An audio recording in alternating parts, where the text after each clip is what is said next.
Perhaps one of the biggest reasons that sometimes we don't get particularly good visuals when we record our piano at home is that we've not really thought about the importance of light. And today I'd like to give you some ideas about how it matters and how we can improve it. Are you sitting comfortably? Then let's begin. Now let me start off with some basic principles about light as it applies to photography. And if these are things that you're already familiar with, so things like exposure and ISO and white balance, then simply fast forward to the timestamp on screen just here for you. And if you're not, here are some basic explanations. Unsurprisingly, many of the principles that apply to making videos also apply to taking photographs, which is probably something that we're all slightly more familiar with. After all, if we think about it, a video is simply a whole stream of still photographs displayed very, very quickly in front of us so that what we see is a moving image. And whether we're using an expensive DSLR or just a camera on our phone, the same principles apply. I've often heard photography described as painting with light. Basically, what gets recorded in an image is the light that the camera sees. And this includes both the intensity of that light and also its color. However, one of the main things that tells the camera which values to record is what's known as the exposure. Now, if we overexpose a photograph, we end up with areas where what the camera sees exceeds the maximum value it can use to record it. As a result, what we see is pure white. If we underexpose a photograph, we end up with areas where what the camera sees are below the minimum value it can use to record it. As a result, what we see is pure black. Therefore, what the photographer or videographer will try to do is tell the camera what to use as its middle value so it can register both the darkest and lightest areas of an image. Now, modern cameras, of course, allow us to preview the result we're likely to get so we can make adjustments before pressing record. So now we've looked at exposure, let's consider where light comes into play. Whatever device we use, it will have some degree of limitations. We have a lens, or more often a number of lenses actually, that are used to focus the available light onto the sensor, which pre-digital, of course, would have been the film. The smaller the lens and the smaller the sensor, the less flexibility available. We only need to consider the size of video cameras used in the movies to get an impression of this. Now, that isn't to say we can't use a smartphone, as in fact, these days the cameras supported by very advanced software can do an amazing job. However, even when using an expensive movie camera, if you've ever watched a behind-the-scenes type film, there's always a massive amount of lighting equipment. And this is simply because not even the best equipment can overcome bad lighting. The same basic principle applies to us recording our piano at home. We need to ensure our device, so in my case my phone, has sufficient light to be able to capture a vibrant image. So first, let's think about what happens if there is insufficient light. Our camera will still work, of course, and often the software will try to compensate as best it can with what's called an ISO setting. If you're using the standard camera app, it will try to adjust on its own.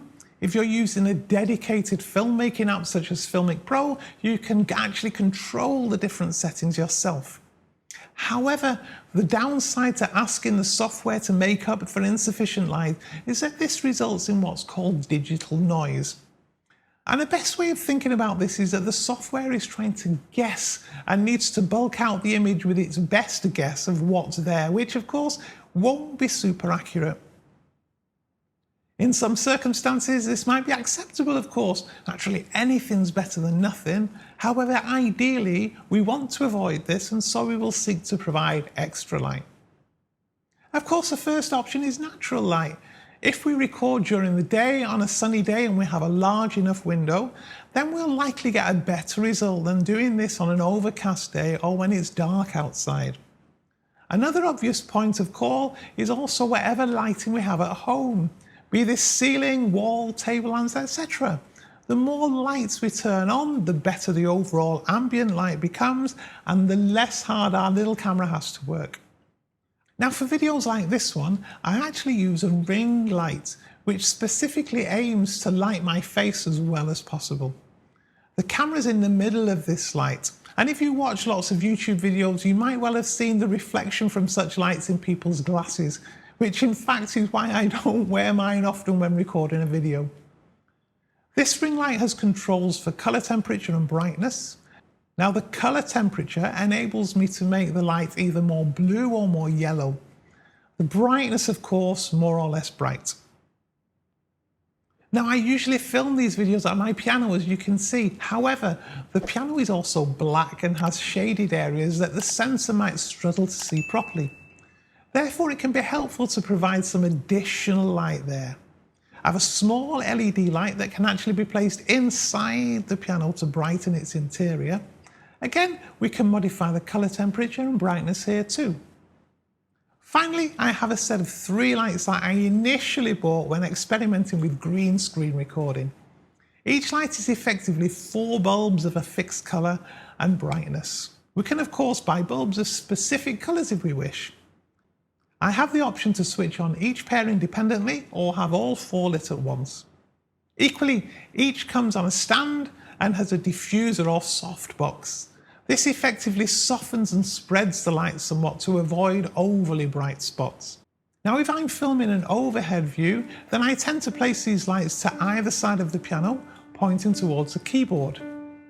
If I'm filming a performance type video, such as those I upload to my Facebook page, then I'll place the lights out of shot pointed towards the piano to light up the keys, with the third pointing into the instrument to illuminate the interior.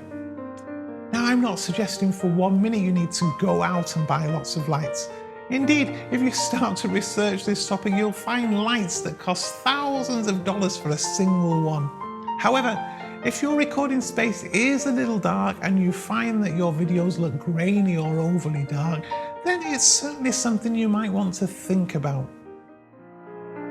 As a little food for thought, even if the end result you want is a dark video, you can get a better result to ensure it's well lit at the point of filming to help the camera capture the detail.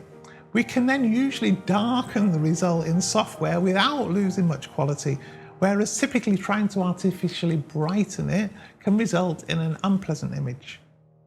I've put a link to the basic lighting equipment I use in the description box below for you, so you can take a look if anything might work for you. And if you're interested in the idea of green screen recordings, then the video linked here will take you through that process. If you're not already, please do subscribe to Tommy's Piano Corner. Don't forget to hit the little bell icon so you're notified of new videos as and when they're released. I thank you very much for watching today and look forward to seeing you very soon.